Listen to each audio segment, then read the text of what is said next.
Well, good morning YouTube, and welcome back to Retired for Life. So we're working with real purpose right now, trying to get through the last of the logs that need to be cut.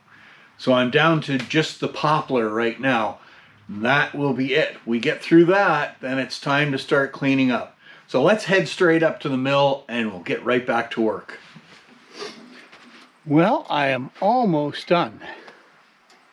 I've got this poplar log and one other in the log bunk, and then that's it. Everything will be finished. And I was really hoping to get through without having to change the belt, but the belt is starting to slip. So instead of running into trouble with that, I'm just going to go ahead, take the blade off and put a new belt on. It's just too loose. It's been a long day today. I've really got a lot done. It's disappointing to have to do this, but better to go ahead and do it rather than something get damaged. Yeah, the belt's loose and it's so worn, it's just going too far down into the pulley now. So when I tighten the blade, this belt is sinking right down in, and the blade is actually starting to come in contact with the steel wheel. So it's just going to slip on that. So we'll get the blade off, get the belt changed, and go back at it.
So you can see here how very worn that belt is.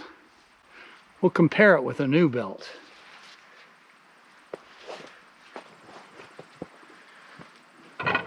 So there's our new belt. This is just so much thicker or so much wider than the old belt. The difference between the two is quite substantial.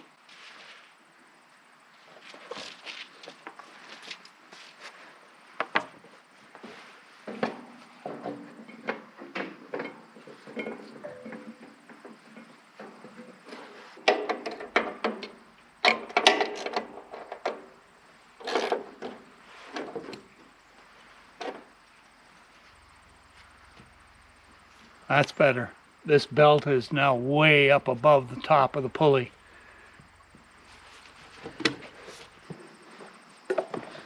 All right, we'll put the blade back on and see if we can finish these logs.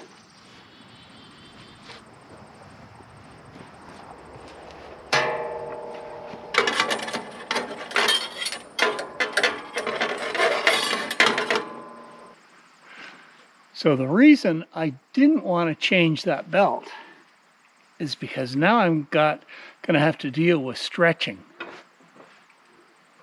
I've got a good tension on it there now, but the belt's going to stretch pretty quickly.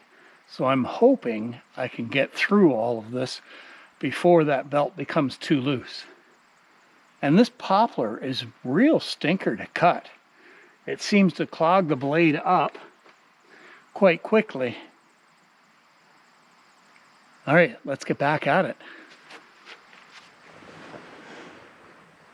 Well, that's it, guys.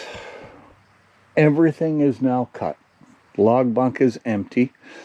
The only thing I've got left to do here now is to weight down this poplar and then clean up. So I've still got a bunch here left to stack over here on the cart. So we'll bring the cart in, finish stacking this up, and then we will be able to call it quits on the sawmill. So one of the main jobs for cleaning up the sawmill site is putting the sawmill to bed. Now, I've got a lot of sawdust underneath it, and sawdust is a wonderful thing for soaking up moisture. So my base that the sawmill sits on is wood. So I want to rake out a lot of that sawdust, get that cleaned out. And then all the sawdust has to be taken away. One of the things I think I'm going to leave just for the time being is draining the carburetor of fuel. I'm going to fill the gas tank up right to the top so there's no room for condensation to build up in the tank, because it is a metal tank and you don't want water in your gas and you don't want to rust your gas tank. But draining that carburetor, I think I'm going to leave just because it's still fairly early, and if I come across anything else that I want to run through the sawmill will be close to ready and I can just start it up and do that. I'm not planning to, but you never know. We'll see how things work out. There's just so many jobs to do outside while the weather is good that I've got to keep at that. Anything going on the sawmill will be very last priority. I can bring stuff in and throw it in the log bunk, which is empty right now, and let it overwinter that way, but we'll see what time provides. So let's get this cleaned up and start pulling all the sawdust out from underneath it.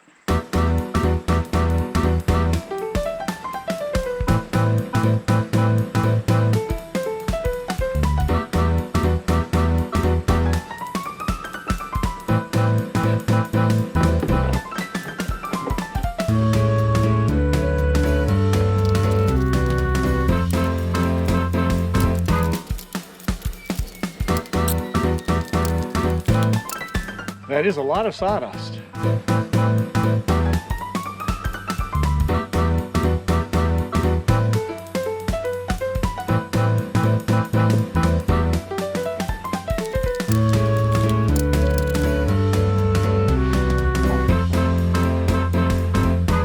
So sawdust is a pretty amazing material.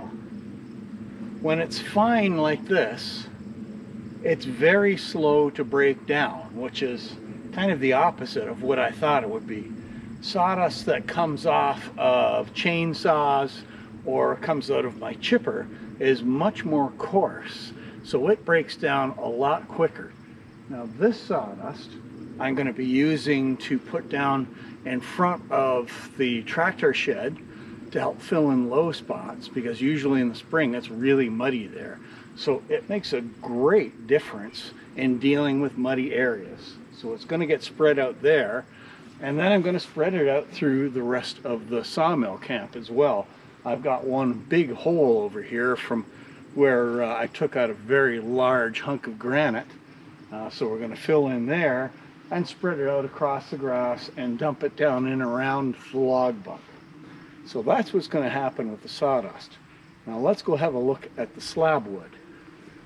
So as you can see, I've got a real pile of slab wood. That's to be expected. This is the rounds that come off of logs when you're cutting them in order to get them square or into what they call a cant. So all of this is still very compostable. And I've got one low spot back in the property that's quite low, fills with water, gets mucky, and is always impassable that I'm going to take this down and start filling that in with. And the idea there is to throw a little bit of dirt on top of it and just let it compost down. So that's going to make a great filler for that. But this is going to be a lot of work to take away. There's going to be a lot of trips with my little trailer to take it down there. Plus I have to clear that spot as well. So this job will come a little bit later. But for now, we're going to get the bucket on and start dealing with the sawdust.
Well, the sawdust didn't go quite as far as I thought it would. I've got it spread out down there in front of the tractor dome, and I've leveled it all out here and spread it around the mill to give a nice comfortable walking surface, because I do so much walking back and forth here. And that's pretty important. So the next thing to do is to clean out the inside of the saw. Now I do this every day that I run the saw. At the end of the day, when I'm done for the day, I open it up and clean the sawdust out. Sawdust does hold moisture. You don't want that stuff laying inside your mill for any time. So this is what I use. I've got a 20 volt max DeWalt blower. I'll put a link up here on the page where you can see the information on it. I got it off of Amazon. They're not terribly expensive. It's nice and light. It's small, and it does a really good job for little work like this. So let's get the mill opened up and we'll get it cleaned out.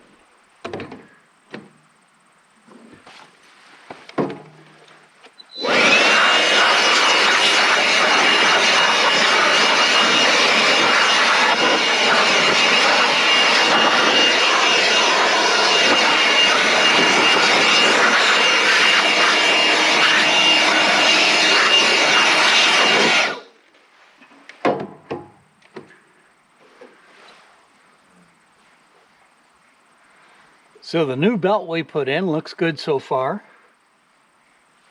The tension is still good on it.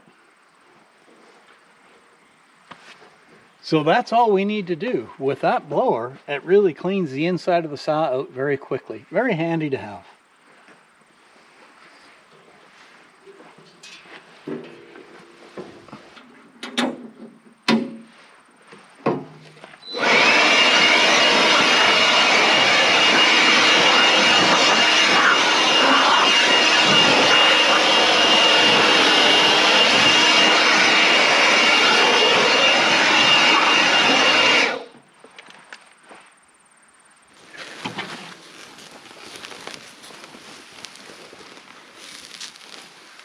Well, the sun's going down. Been a very productive day. Got rid of all the scrap metal, so we're getting that cleaned up. But now,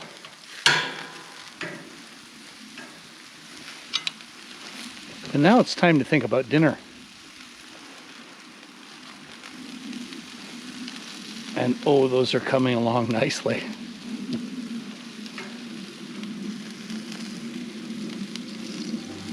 Alright guys, that's going to be it for today's video.